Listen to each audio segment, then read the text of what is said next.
Hey everybody. This is one of those I don't know why I'm even doing a review. You're gonna see the movie. If you were even interested in seeing what I had to say about the movie, you're planning on seeing it or already have. Um, so I guess this review isn't as much to encourage you to go see Age of Ultron as it is for us to agree or disagree about how we feel after seeing it. I guess that's the only function this review could serve. I will say this, though, I'm still going to keep it spoiler light. No plot twists revealed, or anything like that. Just in case, I suppose. I don't want to upset anybody. That's what WTF Cinema is for. So I did see Age of Ultron. I saw it the Friday night that it came out. It was very exciting. I enjoyed it a lot. Although, my biggest complaint with Age of Ultron,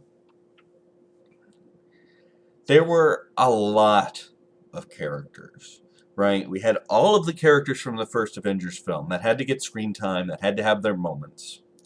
And then we had Scarlet Witch, we had Quicksilver, we had the Vision, we had Ultron, and all of them need screen time. All of them need their moment in the sun.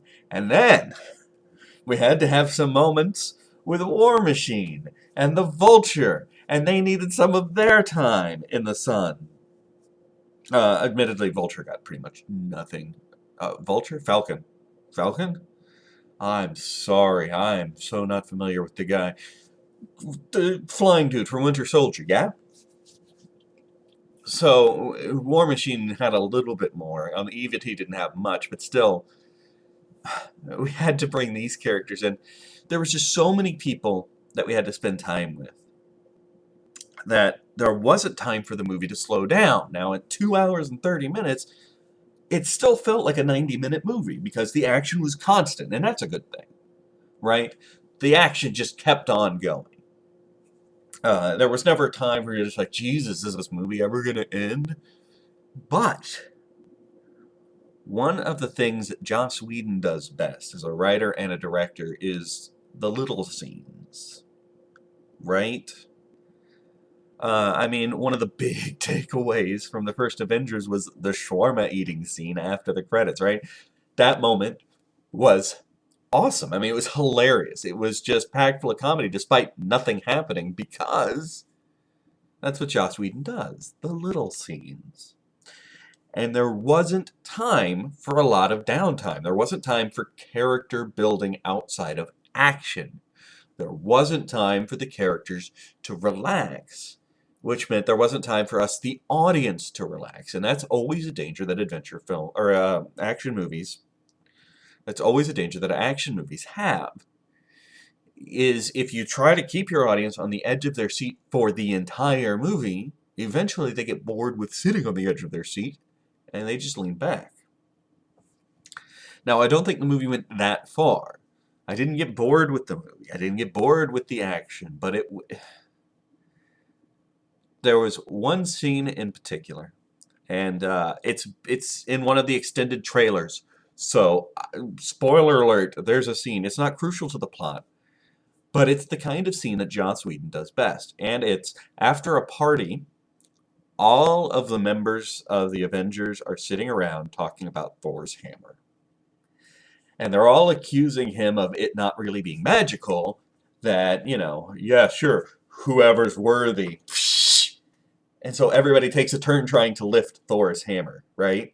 It's a funny moment. There's a lot of comedy in there. It really shows the dynamics between everybody. Because Iron Man and War Machine are working together to try and pull. Cap actually gets the thing to wiggle, which worries Thor. Black Widow goes, "Oh no, I don't need to try. I'm fine with it. You boys have fun." It works. And the party scene itself kind of worked in terms of seeing our characters interacting with each other outside of, quick, get them, I'll get them. But one of the reasons the scene is so notable is because it's the only one really like it. There's just no time. And it's not Joss Whedon's fault. There was a lot crammed into this movie. we couldn't take time to catch our breaths. We had too much to do.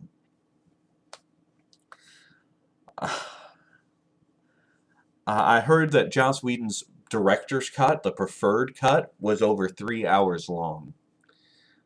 I believe it, and I would like to see that cut, actually, because I'm sure it gives everything a little bit more time to breathe. That said, still a very good film, still very enjoyable. The Hulk storyline, I'm done with, really, because there's only so long I can care about the "I'm a monster" storyline, which is the Hulk storyline mildly in the first one and majorly in this one, just "I'm a monster."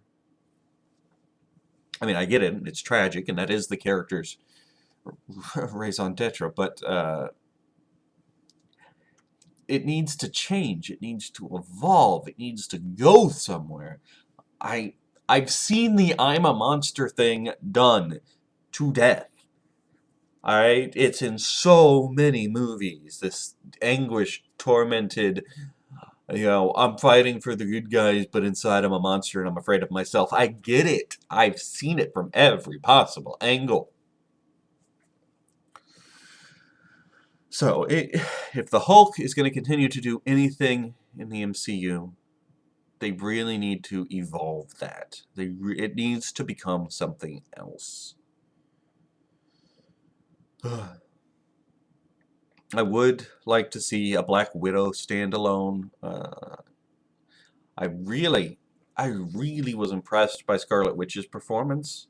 She did manage to sneak some character depth, even though most of her stuff was during action sequences. She was able to sneak some depth into that character. It was a really solid performance from somebody I hadn't seen in any of the previous films, obviously. It was really well done. I liked that a lot. Oh, what else did we have? It was kind of, well, no, that'd be spoilers.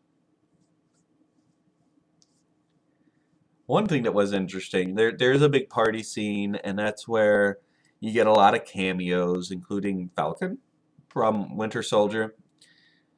And Falcon shows up for a combined like 5 minutes in this entire movie, which is fine. I don't need every hero from every movie to show up in the Avengers.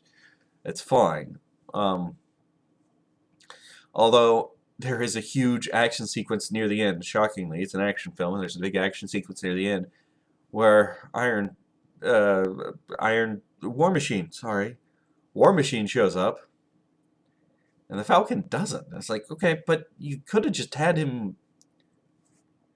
You couldn't have used the extra hand, but again, there was so much going on that maybe there just wasn't time. I don't know. But the fact that he showed up for a couple of seconds, and then the two leading ladies from Thor and Iron Man were not there. Pepper Potts and Natalie Portman's character. I couldn't have said Gwyneth Paltrow because then it would have kept it the same. Gwyneth Paltrow and Natalie Portman were not in this. Even though there was a party scene where a cameo from them would have made sense. Instead, you got the two guys bickering about whose girlfriend is better, which was funny. But it really did point attention to the fact that, again, these two people are not in the Avengers movie. And the part that bothers me about that is I'm fairly certain it's not a choice from a storytelling perspective, but from a contract perspective. The way these contracts are drawn out, these characters agree to play this character in X number of films. And a cameo brings X down by one. So you don't really want to waste the money on having them in. And that's a little sad that it's a money consideration rather than a storytelling one. However, having them show up for 2 minutes like Falcon did really wouldn't have made or break the movie. So, but it's something that jumps out at your attention. Like every character is here except. Overall, it was very good. I really liked it. I liked the villain a lot. Uh, because it was James Spader. James Spader did an amazing job. Uh, that he just did an amazing job. They used the very best part of James Spader, which was his voice and his delivery.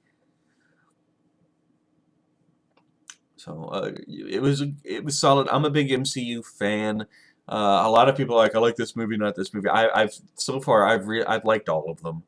I own the big collector's special edition of Phase One, and I'll own it of Phase Two as well. And can I point out, just for a minute, the Avengers is not the end of Phase Two. Ant-Man is going to be the end of Phase Two, and I find that bizarre because Avengers, with every character in it almost. But wait, we got this guy that turns tiny. He's the end of Phase Two. Alright, fine. And that's because Spider-Man is now getting his own MCU movie, so they had to shuffle stuff around.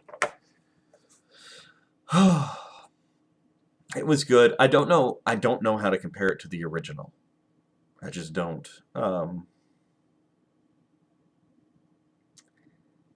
I think it held its own against the original. You know, you couldn't have the Hulk smashing Loki moment.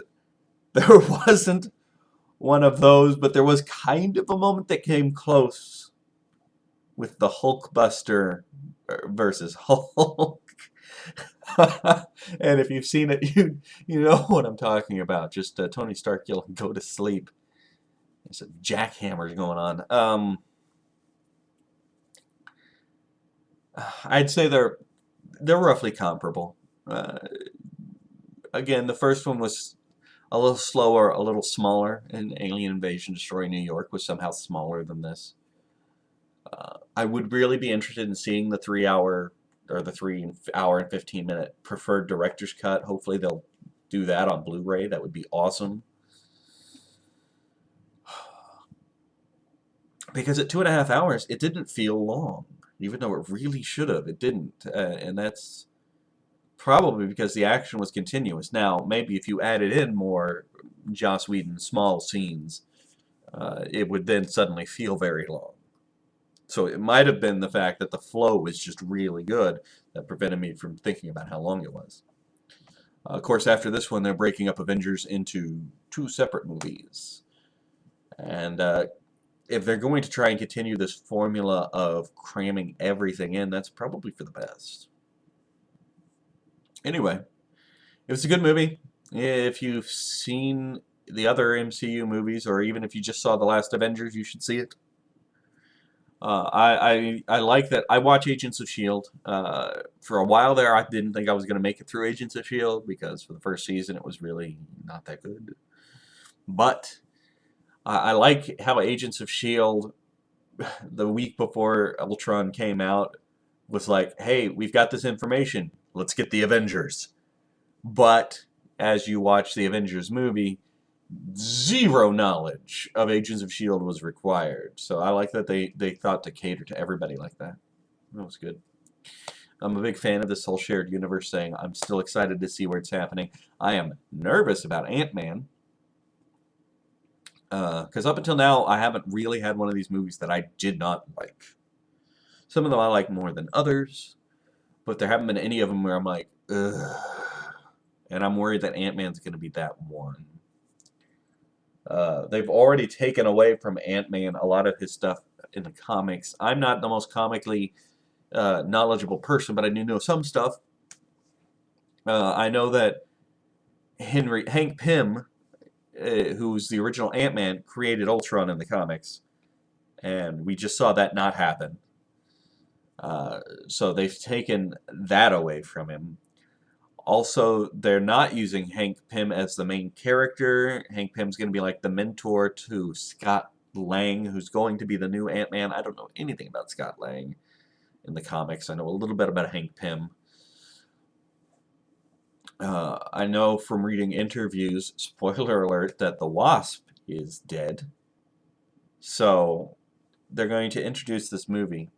And in the course of introducing this movie, they are going to kill off automatically a major female heroine in the MCU. Uh, that bothers me. The fact that we're not starting with Hank Pym bothers me a little bit just because I don't know anything about this Scott Lang. But that's fine. I mean, that's a choice they get to make. Uh, a lot of it's the behind the scenes stuff that's really got me nervous because the original creator, who everybody said, "Oh my gosh, he's got this amazing vision for it. He wants this project." Edgar Wright wants this project. His script is amazing, and then he left because of creative differences. That's always a warning bell to me, and it might be because I'm a writer that I'm more concerned that the creator of a project would leave it because of creative differences. That meant somebody didn't like his vision so much so that he had to leave, and then they got to take his vision and twist it the way they wanted to. So the guy who created it didn't get to see it through to completion. That always worries me. That somebody came up with this brilliant concept, apparently, and other people went, leave it with us. There, now it's better. So I'm worried. I'm worried about Ant-Man. Now, at this point, I think the MCU is big enough to support an box office bomb. So Ant-Man totally tanks, which it might. Marvel's going to be okay, and the storyline's going to continue. We've got Civil War to look forward to, Black Panther, Inhumans, which I think Inhumans are going to be their version of X-Men since they can't use X-Men. I think that's what they're setting it up to be. There's a lot of stuff to look forward to. Civil War is going to be fun, I think. It should be all right.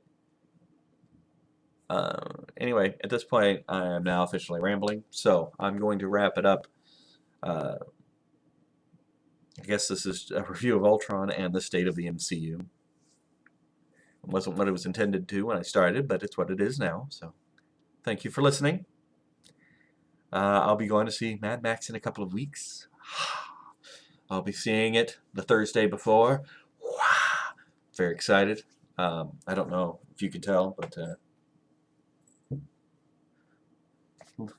move my head out of the way. A little bit of a Mad Max fan. So I'll see you in a couple weeks.